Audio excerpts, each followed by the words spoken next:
Alrighty. In the upper right, in the upper left, losing his first series, looking to gain revenge here, it is Alpha X's very own Classic. And spawning here at the bottom right, playing for himself, as he is not on currently on the team. He's our blue Zerg player. Give it up for LEENOCK. Classic with the standard hatch block forcing the third base, although it's interesting that LEENOCK chooses the triangular base rather than the third base to the north.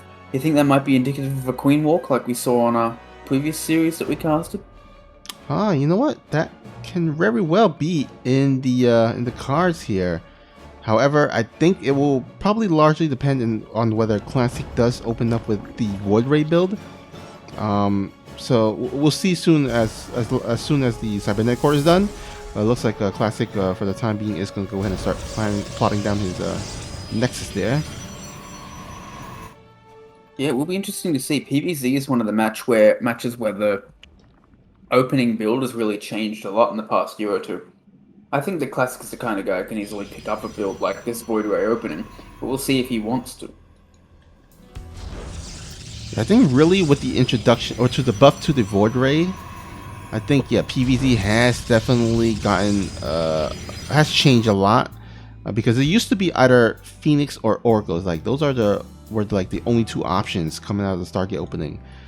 Of course, we do have those occasional DTs opening as well, but it usually was either like DTs or Phoenix or Oracle opening, and or maybe the depths as well, the 4-gate glaive of depths. But with the Void Ray buff, that has certainly played a large part in how this kind of this ever-changing PvZ matchup. Absolutely, that has opened up a whole class of builds that previously simply weren't available. Extremely defensive Void Ray based openings that render you safe against almost everything, but one way to beat these builds is with a very strong, sharp Queen Walk timing against the Void Ray player, and LEENOCK is building this creep tumor towards the enemy base straight away, so it looks like he's at least opening this up as a possibility against a build like this, and it looks like we are going to see a Void Ray based on resources, but no, we actually see an Oracle first from Classic. Yeah, maybe Classic hasn't really kind of. I mean, he's been playing in the I heard he was been playing in the around the past 6 weeks, or practicing within the past 6 weeks before he signed on to Alpha X.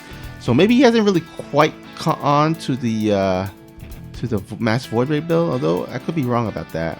But yeah, he has elected to go for the. Oh, okay. He's going to follow up the Oracle with the Void Ray. Yeah, we're going to see some a fair amount of Lings trying to get some damage done. Not a huge amount, but more than you usually see. A total of 8 from LEENOCK, because he's a couple of workers behind because of that. And here comes the Oracle. Won't get it. There is actually no Spore Crawler here, but the double extractor does its thing. And ooh, Classic with a bit of a miscontrol on that. I think he could have gotten.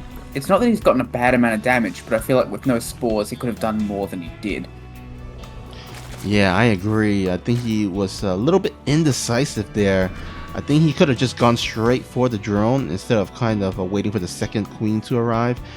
And that will cost him a little bit of potential drones there. But overall, he does get 3 in the end and does at least, more importantly, save that Oracle. So we have a fleet beacon coming out before the third for Classic. That is interesting. I wonder if he's talking to Zoun, and Zoun just says, "Hey, you want a really fast fleet beacon?" Classic's like, "I read you. I know exactly what you mean." Oh boy.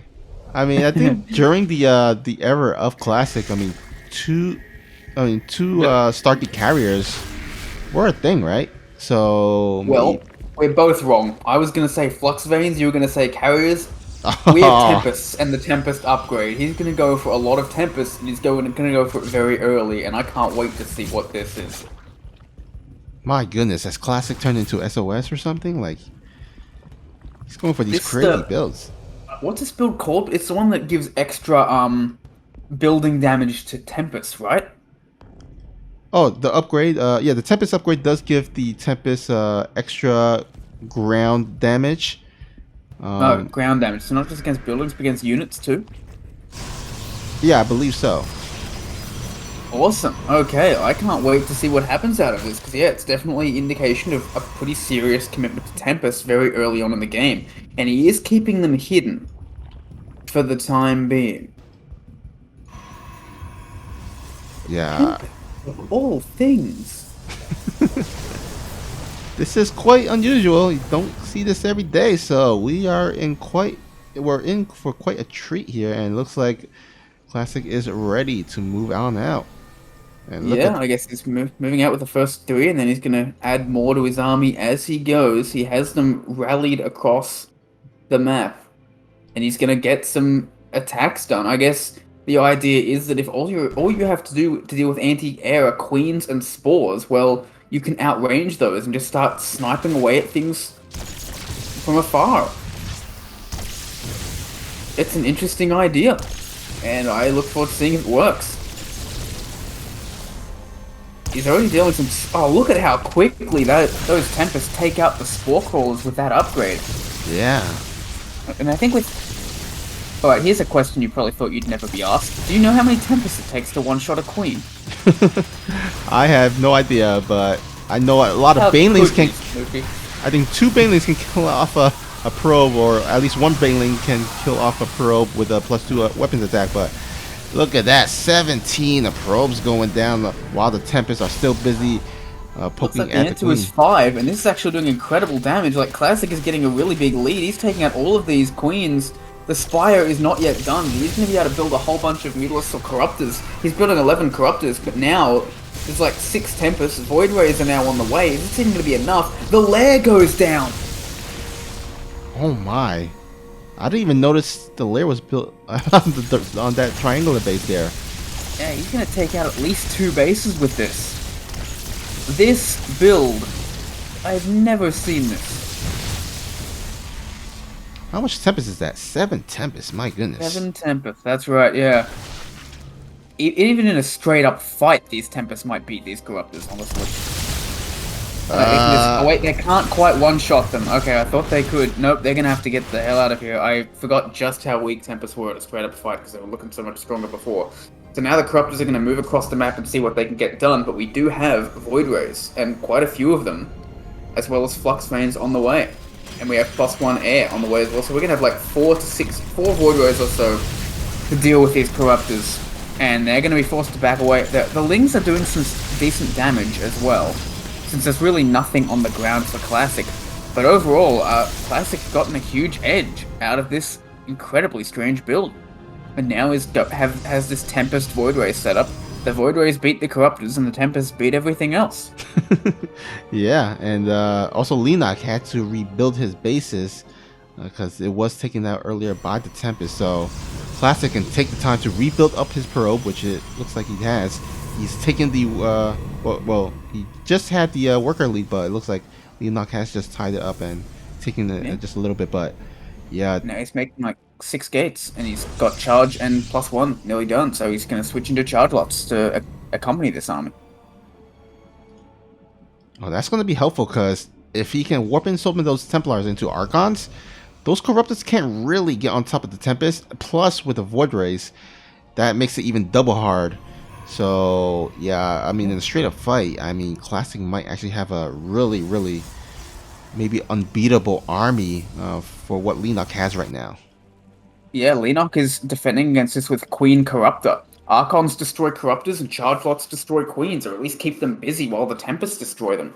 So this is actually an excellent next transition. Classic is clearly not just going into this half-cocked. He knows exactly what he's doing.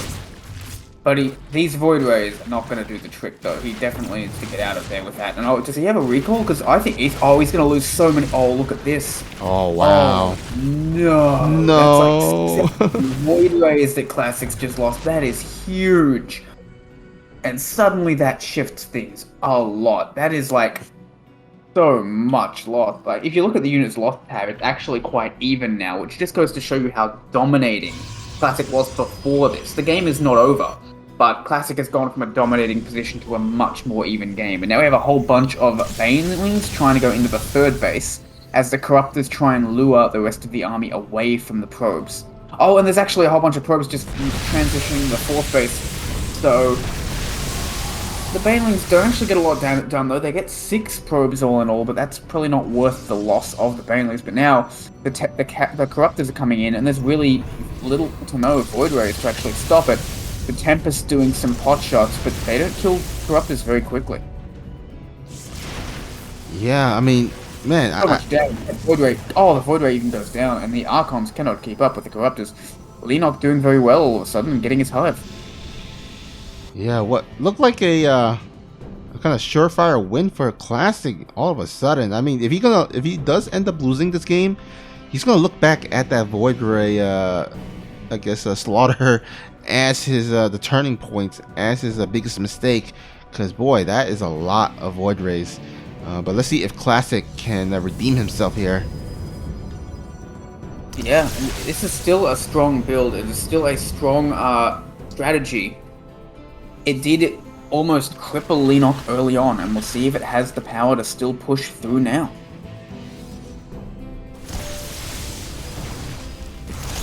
And here it comes. Ravager Baneling is the tech of choice. The Archons tanking all of these Baneling shots as the Charge Lords now come in to attack the Ravagers and Queens. The Tempest dealing death down from behind while nothing can reach them. The Corruptors now moving in. The Void Rays doing what they can, but the ground forces are just so strong. The Archons taking out these Corruptors and shielding the rest of the army, and Classic is pushing forward. 21 more Roaches on the way, with some good Baneling connections to take out the majority of the rest of the Charge Lots though. But the Void Rays and Tempest are still alive. The Corruptor ball is really starting to thin out all of a sudden. The Archon's still standing and still alive, but with this extra set of Roaches to fend off this extra set of Charge Lots, it's looking incredibly close. Oh man, a lot of the Roach reinforcement does come in to join us at the fight. Can they take out the rest of the ground army? But even so, a lot, 23 drones going down here. Oh wow, this is and still more Charge Lots being built to fend off these Roaches. Finally, the army will get fended off. But I'm wondering if these Charge Lots should actually just turn around and kill this hive. Yeah, I think that will. Oh, actually, you know what? There is still a lot of health points on that hive, so maybe you should just go for the Roaches, or maybe just all-out retreat. The Roaches now have nowhere to run, actually, so yeah, I think it was a good move to chase them down. They're still doing so much damage on the other side of the map. Oh, man. But finally, this will get cleaned up, but at what cost? As you said, so much has been lost from LEENOCK, and it is just a testament to how incredibly far ahead that Classic was, that he managed to lose 7 Void Rays for free and is still ahead in this game.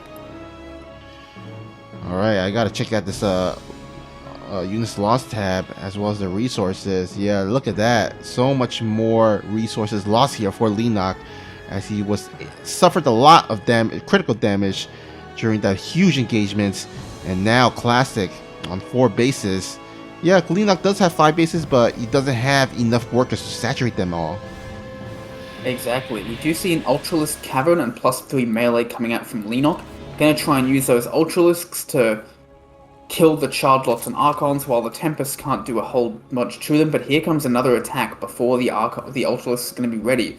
It's going to be Charge Lord Archon against the Ravager Baneling. Meanwhile, the Tempests are staying behind. Since there's only 3 of them, they can't really add a lot to this army at this point, and they render the Corruptors essentially useless in this fight. Alright, Ultralisk then does finish, but it's not going to be in time to defend this fight. He's going to have to defend with these remaining Lings and Roaches and Ravagers. The Corruptors are pretty much, like you said, useless right now, as there are the Tempests are back at home. I think there was a Baneling run by, killing 27 pros, but the main fight is here at the Natural of the Zerg. Oh my goodness, yeah, that's a ton of economic damage, but it won't matter if there's no army left for the Zergs. More units coming in, and that is it. Classic with a beautiful strategy in game number 1. Losing game 1 to this Tempest push, now looking to bring it back. Looking to get his first win on the board for today. It is LEENOCK. And spawned here at the bottom right. He's our red Protoss playing for Alpha X, looking to extend his lead to 2-0. It is Classic. The interesting thing is, though, if this build's like weakness is the Queen Walk, why would you do it on Lightshade? I know, right? That is a good question. You know what? I think feels like Classic knows something we don't. You know, maybe I think because LEENOCK was not able to scout what Classic was going for, because he didn't scout the Fleet Beacon and the Tempest until like the last second, like once the Tempest was actually moving across the map. So I think it just caught LEENOCK off guard, because you will only do the Queen Walk if you can confirm that the Protoss has gone for a heavy air attack, right? You're right, yeah, he didn't actually know about that second Stargate, let alone the Fleet Beacon. So he didn't actually know that not only is Classic vulnerable to a Queen Walk like he would be with the double Stargate Void Ray, but he's actually far more vulnerable to it because he's going for the Fleet Beacon and Tempests. So that was never actually scouted, so you're completely right there. But I'm interested to know if Classic will do that on Lightshade, will he do that on any other maps? Like you said, this is the kind of build you pull off once a series. I mean, that would still be exciting if it was, but what would be even more exciting is if it wasn't. Do you remember if Beckett Industries was in part of the map pool in the series? I'm afraid I wasn't. I don't know what the map pool was because I can't read Korean. Oh, okay. Because I think I could see that same scenario happen on Beckett Industries, where Classic goes for that same Tempest build. Because, you know, the map is short, so... Beckett? Huh? I was just saying why Beckett, and you were explaining, because the map is short. Yeah, because the map is short, so the Tempest can actually reach the opponent's base quite quickly, but also the Queens can arrive at Classic base quite equally as fast. So I mean, that can happen if we do play on Beckett Industries. But of course, we are here on Romanticide, which is a bit more of a macro map. So we'll have to see how this game plays out. Yeah, the Tempests are obviously much faster than Queens, because everything except Overlords is much faster than Queens. So I actually feel when you have faster units against slower units, you actually want the map to be as long as possible. So it makes me think, if he did this on Lightshade, if it wasn't just for, like, utter surprise value, if maybe that means this is something that he is willing to do on another map as well. I don't think Lightshade was particularly strong for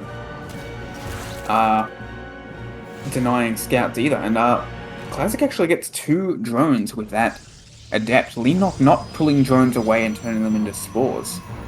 I think he might be a bit rattled by how the day's been going thus far for him. Yeah. Or he was busy microing his links at Classic's main base. But yeah, I think that was a little bit of a mistake there. Now, 2 drones is not, like, you know, crazy, but don't want to lose them, you know, the drones this early into the game right now. So it is the same opening as before from Classic, Oracle and Void Ray. Of course, this is a fairly normal opening, designed to look fairly normal, so it could lead into a standard sort of game, or it could lead into that same craziness as before, but now he's just going for the very fast third. So I think that probably means that we're not going to see the Fleet Beacon, because he had a much more delayed third in game number 1. 2 drones killed. Oracle takes no damage just yet. Ooh, actually, yep, gets a 3rd drone. Can he get a 4th? No, but LEENOCK pulls those drones away. Very nice. Overall, pretty middle of the road. Pretty solid for Classic, I'd say. 3 drones is pretty solid to get these days. And Classic is going into the Forge and Twilight and Robo very quickly. Not going for more Void Rays, just sticking with 1. So he's going to go very heavy into this ground style. Yeah, so a little bit of a change up here. I would imagine it's going to be for the Immortal Archon Charlock kind of army composition. I mean, I think it will be a bit too late to go for a Glaive of Depths at this point, right? I agree, yes. This is almost certainly going to be Immortal Charlock Archon, probably with Storm added in, and a more, pun not intended, classic mid-game. I mean, pun a little intended. Yeah. I was just going to say, like, come on, that got to be intended, right? I could have switched words. It wasn't my intention when I thought of the word, but then I thought, no, let's stick with that word. Let's not say like a retro style. Let's do it. Let's not be a coward. Let's make it an intended pun.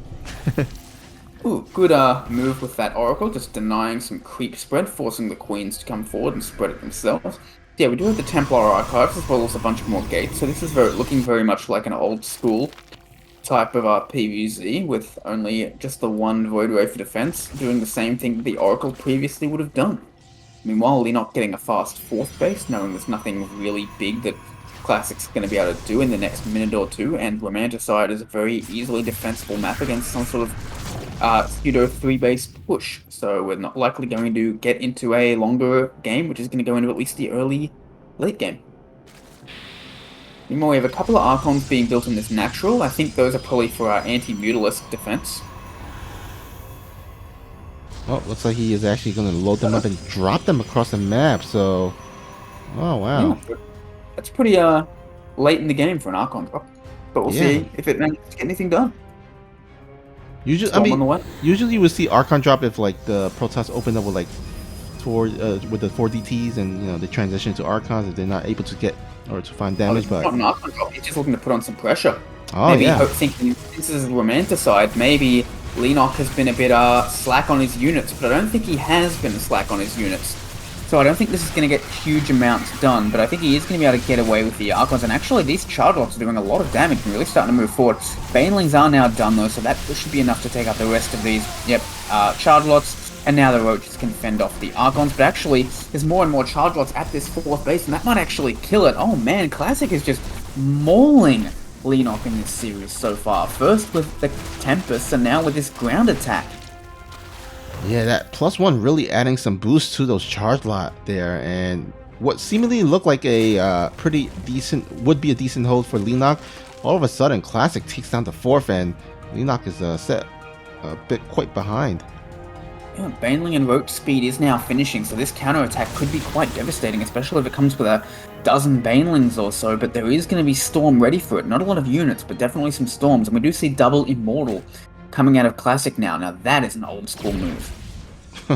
And LEENOCK, in the meantime, going for Mutalisks, as he's actually just backing away. He thinks that his army can't actually beat this, and with the addition of the 2 Immortals, I'm inclined to agree. As he retakes his 4th base, and he's going to have to try and do some serious damage with these Mutalisks, which he could do, because there is only, I believe, a Void Ray, and potentially an Oracle. No, just a Void Ray in the air, and a couple of Archons to defend against that. Wait, did Classic scout the Spire Tech or something? Because he's making, like, cannons. Okay.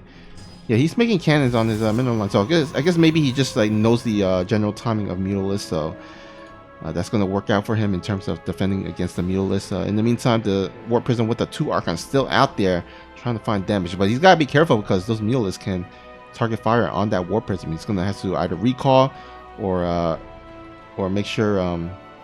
or try to stack them and get as much damage as he can. Yeah, he didn't scout the Spire, but I think it was a case of, like, I'm already far ahead. What is a dumb way I could lose the game right now? And the answer is to taking a bunch of damage from Mutalisks. If LEENOCK was going for, like, Hydras or Lurkers or what have you, Classic already has 2 Robos. He's completely comfortable in his ability to deal with it. I think he's just playing to LEENOCK's outs, essentially. But, oh, that's a good move from LEENOCK. Taking out all of these High Templar, that's actually very big indeed. Yeah, actually, that's quite effective because he only lost a couple of Mutalisks. Or did he even lose a Mutalisk? Maybe he lost it earlier, but yeah, wasting all those. He lost like 2 Mutalisks. Okay, yeah, so wasting all forcing the Protoss to waste all those Storms and then also lose a couple of Templars. So nicely done there. Yeah, and now LEENOCK looks like he wants to attack with Ravager Baneling, but I don't think this is going to work.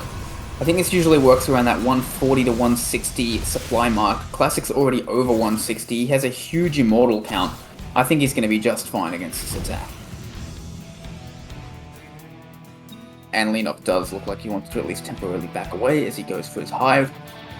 Play a delaying action against his opponent, making a whole bunch more Banelings. So it looks like he does want to attack. I don't know about this. I think that Classic's going to do well. And good Storms go in. A few Charge Lots go down, but overall, very cost efficient for Classic to start things off. But he's still got a reasonable amount of Storms left, and here comes LEENOCK. But just overall, good Storms and a good arc from Classic to defend against this, and so many Immortals Archons. And LEENOCK is in fact forced to back away. Jesus, Oh, sorry, go ahead. I think Classic is about to attack, and because he's going to have, to answer your own question, Snoopy, he now has 10 immortals. Yeah, that is a lot. And he's making 2 more. Greatest Spire on the way from LEENOCK, so if Classic can hit right before Broodlords, 1. Oh, look at this, at the 3rd base. Big attack. Oh, those Archons get absolutely surrounded there, and will lose them. But he does pull the probes out relatively in time. Yeah, that was a lot of lost Lings and Banes for LEENOCK without a ton of damage actually dealt. And I think this definitely opens up Classic for an attack, but he has to attack now. Classic does not have a fleet big yet. He is not ready. He's still building Immortals despite having 12 of them. He's not ready for these Broodlords at all. If you overcommit to these Immortals, the Broodlords will kill you. And he's going to have enough for 6 or so Broodlords all at once, but now is where Classic is going for this attack. And he's going to try and hit it exactly the right time, and it looks like that's what he's doing. Broodlords will be able to be produced, but LEENOCK's going to lose so much in the meantime, because this army cannot be fought by anything on the ground except for maybe, like, Lurker Viper. Alright, 6 Broodlords on the production tab. Classic's going to try to find as much damage as he can while that is morphing. And, oh, these Archons can actually get on right on top. Oh, yeah, he sees the Broodlords. Can he move forward and do some damage? He's only got a couple Archons. They're not quite in the right position.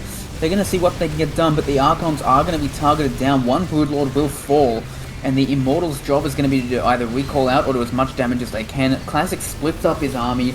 Good move. I think he's going to be able to take out pretty much everything except the main base.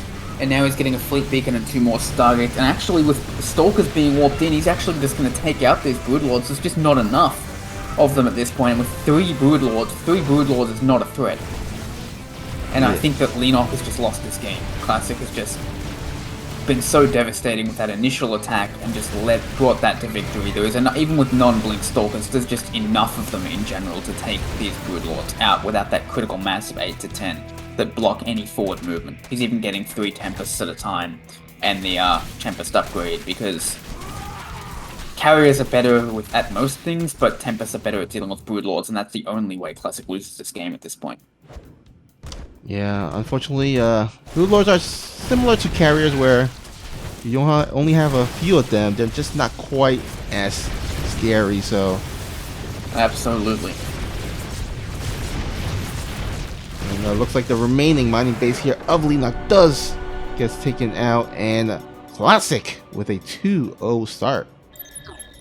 In the bottom left, 2 games down, up against the ropes, looking to bring it back. It is LEENOCK.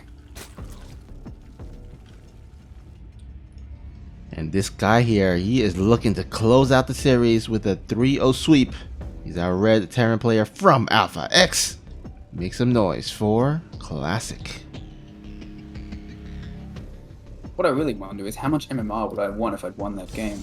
Oh, It's like 87 MMR or something, I think. Maybe even 100, I don't know. That's a lot. Yeah, well, I didn't think it was possible to lose 0 MMR from a lost game, but I can tell you it is. Can you imagine so Juggernaut, a very long map. Very large map. So, please continue, Snoopy. Well, yeah, it's a large map in terms of, I think, height. But I think the width is a little bit shorter compared to the other maps. So, not a lot of I would say dead airspace on behind the main base as well. So, you know, we've seen Classic going for this air tech, whether it's for Tempest or whether it's for Void Rays. But I don't know if Classic may want to go for it, especially because I've seen like a lot of Queen Walks on this specific map, and usually it does end up with the Zerg winning. So I'm not sure if Classic may want to go for a different build, or if he is gonna indeed stick with his Stargate opening. Yeah, it'll be interesting to see. I think Zerg tend to have a bit of an edge on this map just because of how long the rush distance is. More so in ZVT than ZVP, but it's still the same in both. And good pylon block there from Classic will delay that third base still further. LEENOCK probably expected that to happen, but even so, you don't want to just let the Zerg get that third base super early for free as speed begins, and we'll have to see what our players want to go for. Looks like we will see the Stargate once again, so we'll have to see what comes out of this Stargate and in what order and where he wants to go from there. So I think we have a couple of minutes before this game really heats up. So here's a question, Snoopy. What animal do you most identify with? And if the answer is, you know, a dog, then what's your second one? Because that would be a fairly obvious thing based on your username.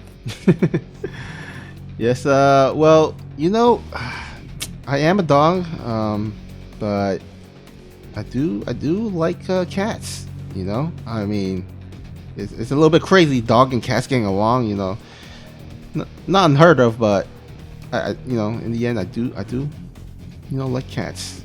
You know, they're cute to me. I know people can be a dog person or could be a cat person, but I am a dog and cat person. So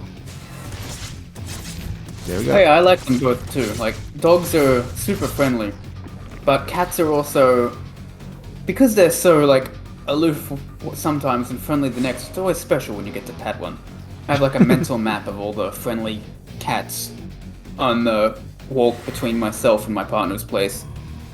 We did a couple of kilometers and I just check for kitty cats every time I go through because I love to just get a friendly cat that I don't know. Like, yeah, it's a good day. You know, I think I prefer cats as a pet more because they're more chill. With a dog, you know, they're very energetic, so you need to like really play with them. But with a cat, you can kind of just leave them alone, and you know, they just kind of chill on their own. And then if they do want some love, they'll cuddle with you. And yeah, I think they make great pets. Yeah, they are definitely much lower maintenance than dogs. Dogs really need to be, you know, walked and such all the time, whereas, yeah, like you said, if a cat wants attention, it'll ask for it, and if it doesn't want attention, you'll never find it.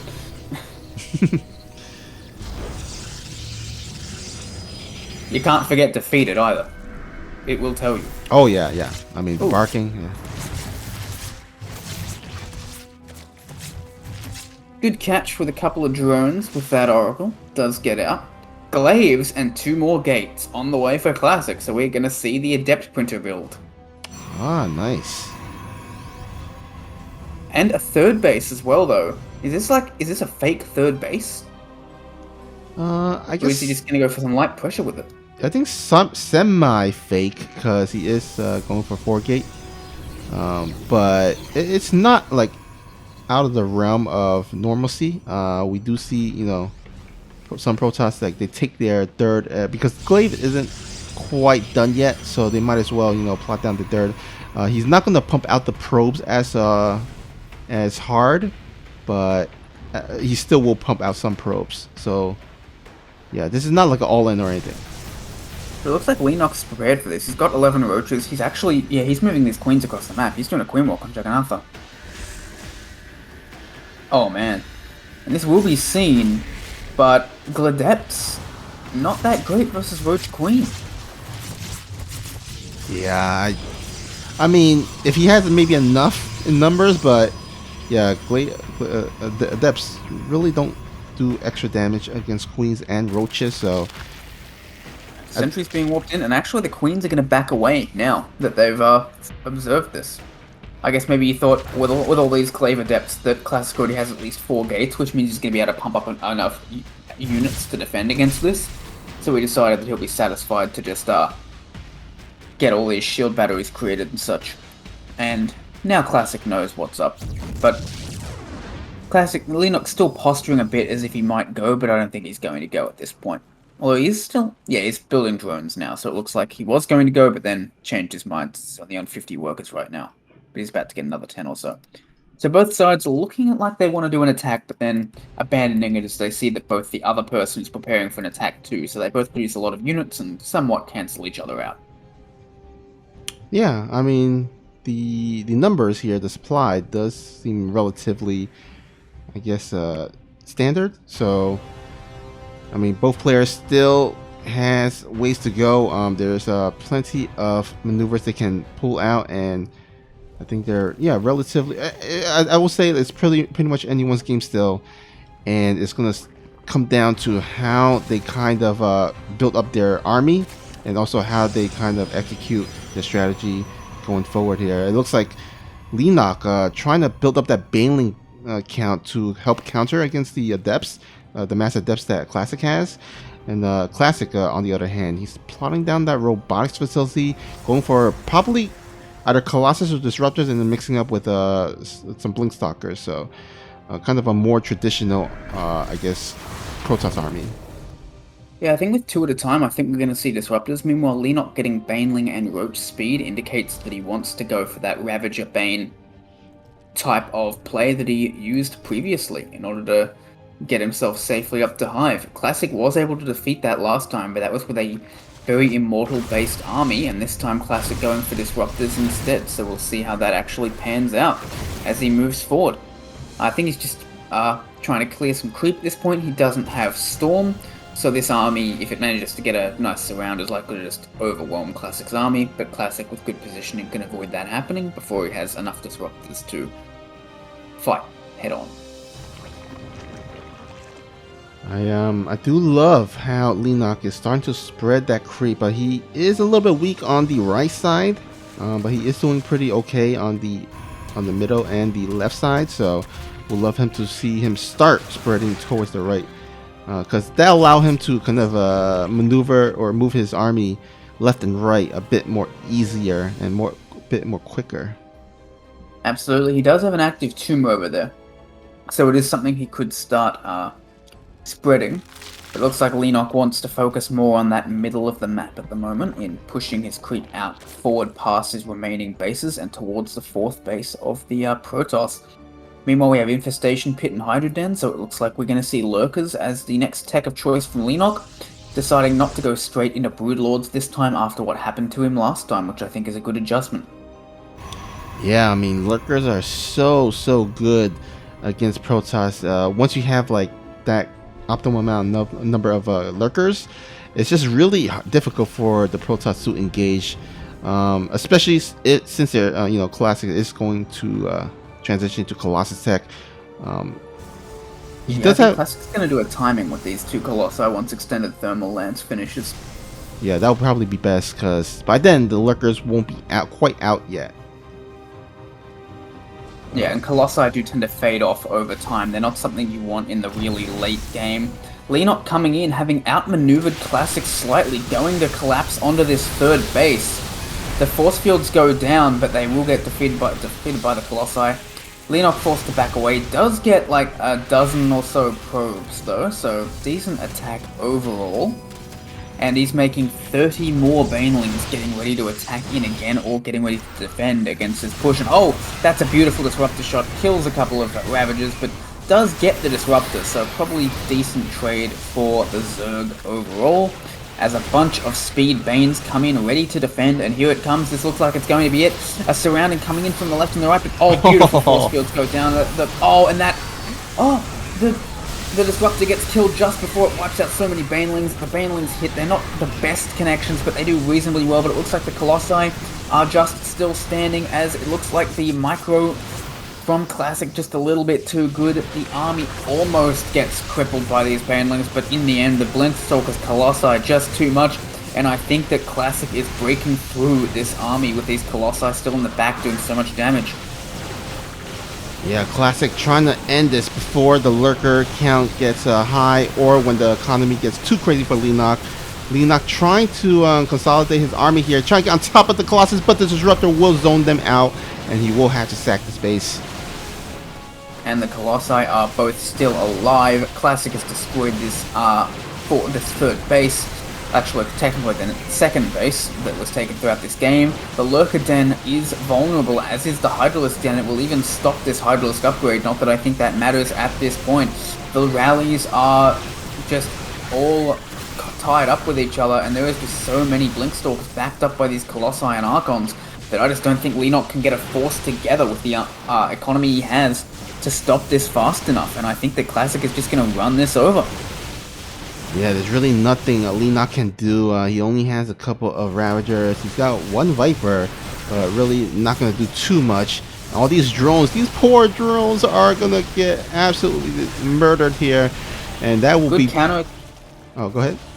Good counterattack on the other side of the map. Kills 9 workers with just a handful of lings, but in the end, just not going to be enough.